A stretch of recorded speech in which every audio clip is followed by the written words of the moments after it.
Dear students of class 4, welcome again in our chapter 16. Today you have to learn about the state highways, district roads, rural roads, and then railways, waterways, and airways. So let's start. The state highways usually are roads which link important cities, towns, districts, headquarters within the state and connect them with national highways or highways of the neighboring states. These highways are the state highways, and roads are the highways which link, they connect important cities, towns, district headquarters within the states, means inside the state they connect the cities and towns, and connect them with national highways, and then connect them with the national highways or highways of the neighboring state, or the neighboring states highways to the neighboring states highways. Next one, district road. A state has number of districts. In one state there are many districts. The district roads join the big towns and marketplaces in the district. A state has number of districts. In one state many districts are there. The district roads means the roads which are in districts join the big towns. They join the big towns means they go to the big towns and marketplaces in the district, means within district they move, they are made from one place to another. Rural roads, rural means of village. Rural roads are in large numbers in India. There are large uh, means many rural roads in a large number. They are very much in India because many villages are there in India. These roads join small towns and villages to each other, means roads from towns and villages, from villages to towns. Next one, railways. India has the largest railway network in Asia. As you know that India lies in continent Asia. Asia is the largest one. So India has the largest railway network, means it has the great railway network. Railways link almost all towns and cities in India, and railways connect almost all the towns of India to all the cities. All trains travel along a permanent route using two steel rails or tracks. All the trains move on rails or tracks, you know, there are steel rails or tracks, you can say tracks also. So all the trains move on that.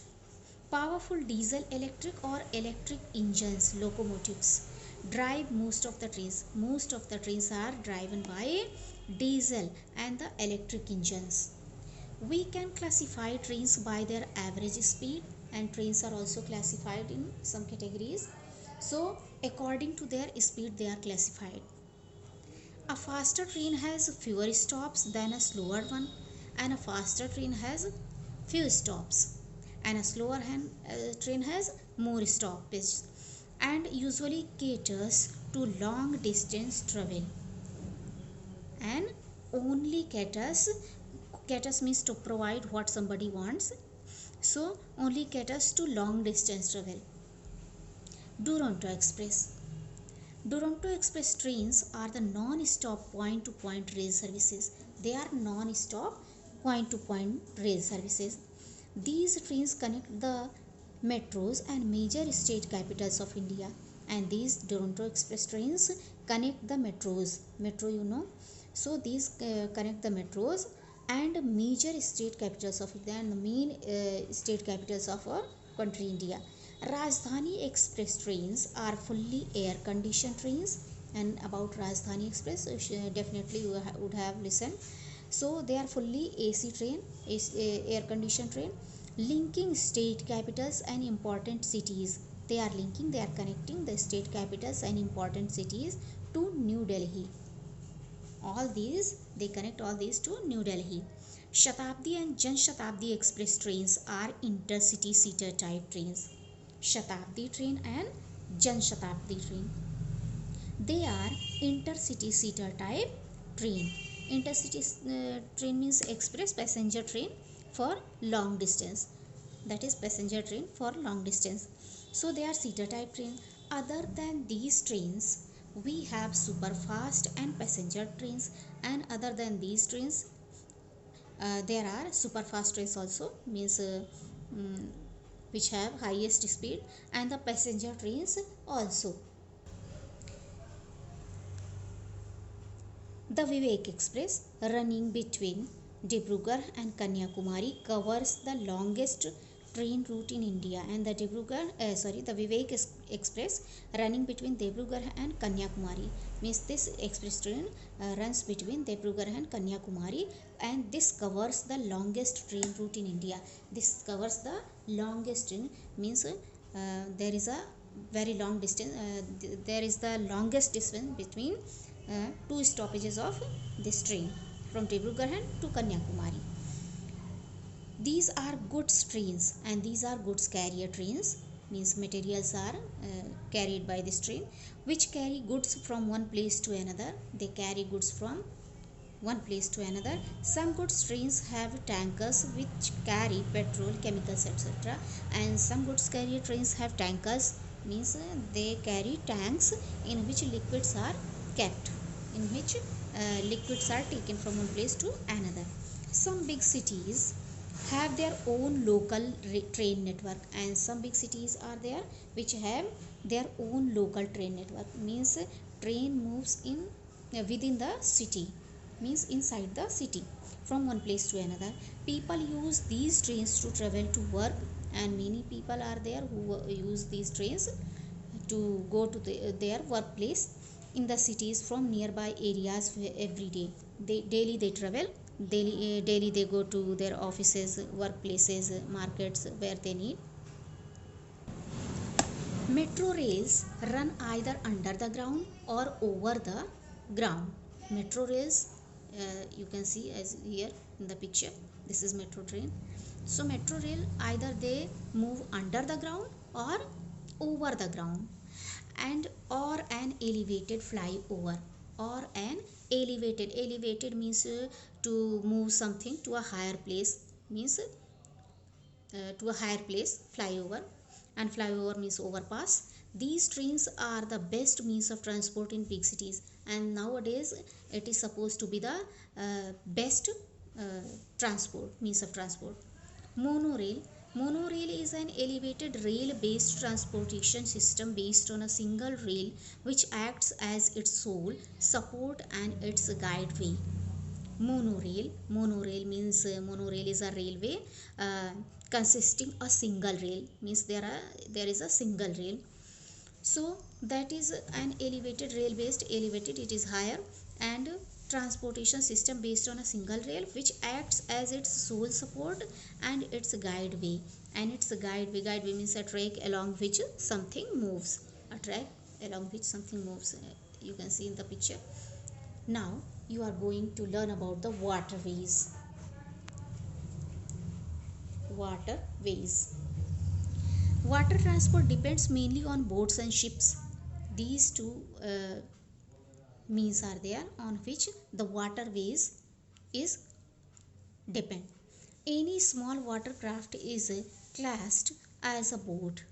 Any small watercraft, if there is, then that is classed as a boat. People use boats chiefly on rivers, canals, and lakes. And boats, where do the boats move? They move on rivers, canals, and lakes. Nowadays, at this time, many boats are powered by engines. But now at this time, many boats are also powered by engines. A ship is a larger vessel, and ship is a very big vessel, sturdy enough for ocean level. Sturdy means which will not break easily. Sturdy means which will not break easily. So the ship is a larger vessel, is sturdy means that is very hard, that is strong, enough for ocean level, that is enough sturdy, that is enough strong for ocean level. A port is needed for loading and unloading a ship. And a port, you have already learned that port is a place where ships are loaded and unloaded. Most ships specialize in carrying cargo. Cargo means goods.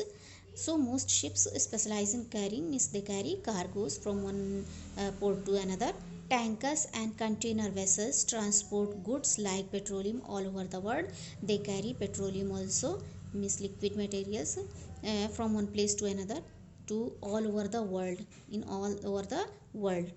means in different countries. A few ships specialize in transporting passengers, and few ships are there which carry passengers. A liner can carry thousands of people. And liner, what is liner? Liner means a large ship carrying people, a large ship which carries people. So a liner can carry thousands of people, means in a liner thousands of people can be carried.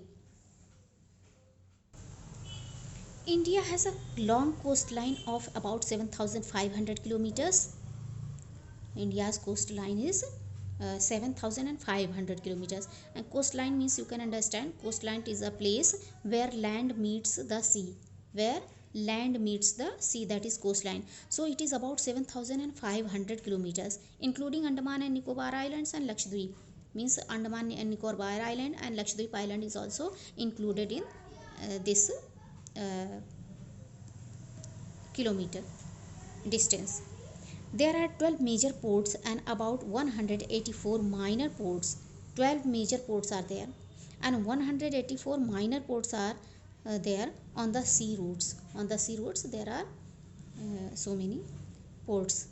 The ports of Kolkata, Paradip, Visakhapatnam, Chennai, Nor and Tuticorin are on the eastern coast. These ports are on the eastern coast. Eastern and western two sides are there, as you know, that near the Bay of Bengal and the Arabian Sea. So these are the ports of the eastern coast of India, while the ports of Cochin, New Mangalore, Mormugao, Mumbai, Navaseva and Kandla are the western coasts. So these ports are at the western coast. Western coast means near the Arabian Sea. Jawaharlal Nehru at Navaseva, Navi Mumbai, which is in Navi Mumbai, is the largest port in India, and this one is the Jawaharlal Nehru at Navaseva, Navi Mumbai. This is the largest port of our country, India. So children, it is enough for today's class. In next class, I will tell you about the airways. Thank you.